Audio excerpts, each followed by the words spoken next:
Thank you, Presiding Officer. I shall be terse. I'd like to begin by congratulating Shirley-Ann Somerville on her appointment, and I very much welcome the Government's motion, recognising as it does the centrality of both FE and HE to building a fairer and more prosperous Scotland. As the first person in my family to go to university, I am keenly aware of what an immense privilege it is to live in a country where we have so many outstanding institutions, and indeed of just how fortunate we are to have access to these fantastic institutions based on the ability to learn and not the ability to pay.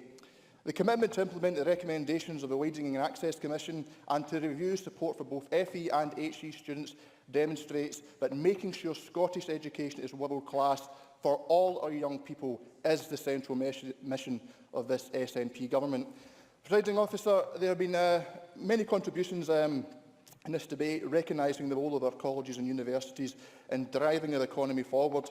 However, as this debate also considers the broader success that our colleges and universities bring to Scottish society, I would like to focus my remarks on another aspect of their contribution to society, both here and further afield, in empowering young minds and enabling critical thinking.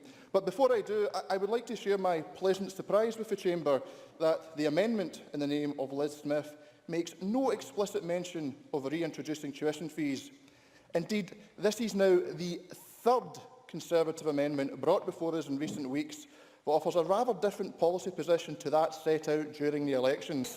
As we are in the midst, this is the third time, so as we're in the midst of a summer of international football, I do feel it would be remiss of me not to congratulate the Tories on achieving a hat-trick of climb-downs before the summer recess. Presiding Officer, I will push on.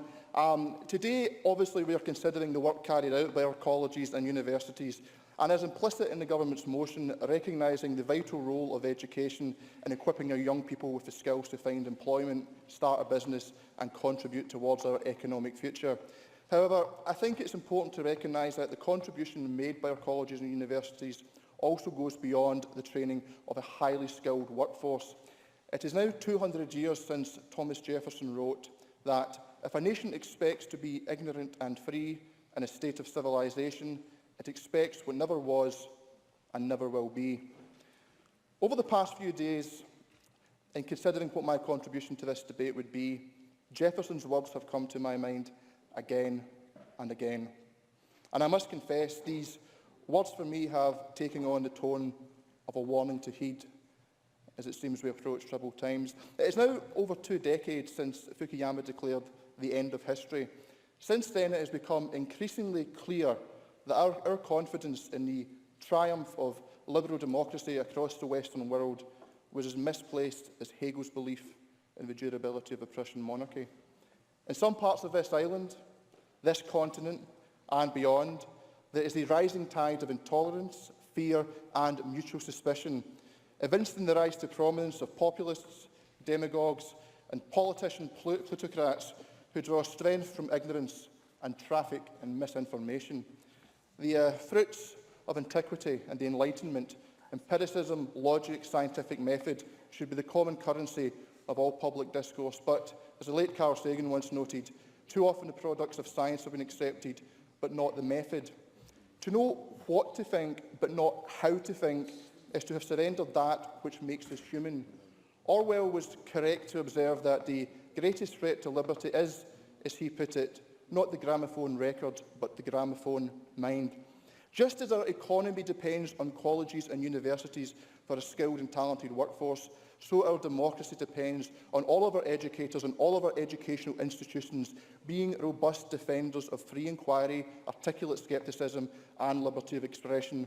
This is something that all other colleges and universities embody, and it is an achievement we should never fail to celebrate, we should be proud of and always acknowledge. Now, I appreciate that some may regard such a remark as rather obvious, perhaps overstated and unneeded. It's easy, certainly, to take academic freedom for granted. It's easy to take the role that our colleges and universities play in ensuring that for granted. However, we must remember that many people who come to Scotland arrive from countries that were subject to the rule of tyrants in our own lifetimes. Against that backdrop, and in the context of ever-increasing censorship across the world, our colleges and universities are progressive beacons. It is vital for their future, the future of their colleges and universities, that the freedoms which allow students from beyond our shores to study here are not jeopardised by those who value isolation over cooperation. Presiding Officer, our colleges and universities have given so much to Scotland and to the world. Not only will they continue to be the central in driving forward our economic growth and equipping our young people with the skills to compete in the jobs market of the future, they are formidable ambassadors for our country and our values.